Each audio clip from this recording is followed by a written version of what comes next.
அந்த இறைவன் வழியில் சென்றவரே மக்கள் இருளை அகற்றி வென்றவரே அருள் வடிவில் விளங்கும் வல்லவரே வல்ல அல்லாஹ்வின் தியானத்தில் உள்ளவரே நீர் எங்கே எங்கே எங்கே நாவூர் மீரானே உன் வாசல் தேடி வந்தோம் ஷாஹே மீரானே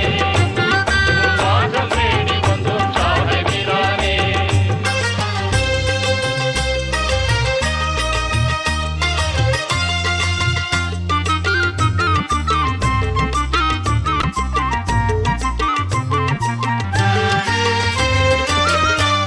அருள்மழையை பொழிய வேண்டும் ஐயா எங்கள் அல்லல் நீங்கிட வேண்டும் ஐயா அருள்மழையை பொழிய வேண்டும் ஐயா எங்கள் அல்லல் நீங்கிட வேண்டும் ஐயா உங்கள் கருணை எமக்கு வேண்டும் ஐயா நாங்கள் கண்ட துயரங்கள் போதும் ஐயா நீர் எங்கே எங்கே எங்கே நாகூர்